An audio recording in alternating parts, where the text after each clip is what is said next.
In elementary school, we were taught that in 1492 Columbus sailed the ocean blue, and that the first Thanksgiving was a feast between the Native Americans and the Pilgrims. By now, many of us have learned how the Europeans conquered the Americas. With this new viewpoint, it's important to understand exactly how past events impact Native American way of life today.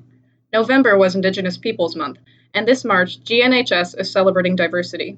So we want to take the time to celebrate First Peoples culture and bring awareness to the struggles that they face today. The reservation system we know today was created in 1851. The reservations were designed to keep the indigenous people under the control of the government, stop the fighting over land between tribes and white settlers, and force Native Americans to accept white culture. Native Americans were not allowed to leave the reservations. Enemy tribes were often put together, resulting in fighting and death.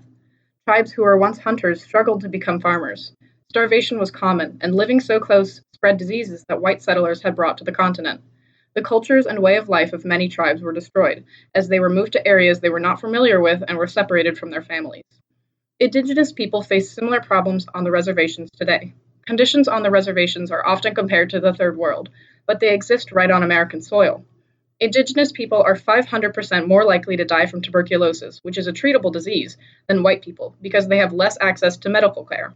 10% of native reservations have no access to electricity, which is 10 times higher than the national average. The reservation system created in the 1800s and that persists today allows for these vast differences while providing sovereignty in name only.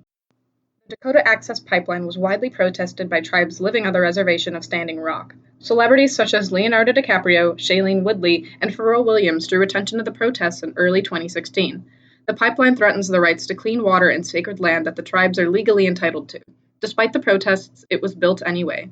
That pipeline spilled 380,000 gallons of oil in North Dakota on November 1st, 2019.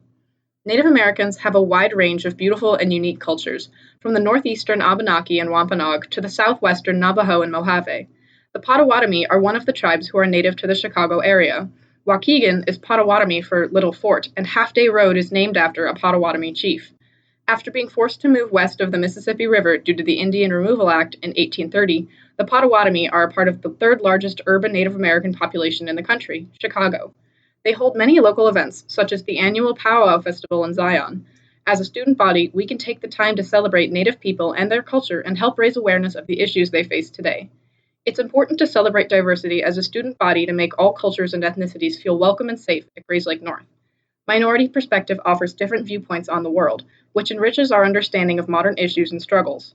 Not just Native American perspective, but all historically represented groups are important to recognize at North to reflect a caring and aware student body. Celebrating our differences brings us together as a community. Social Studies Honor Society is working to do this by petitioning for the name change of Columbus Day to Indigenous Peoples Day.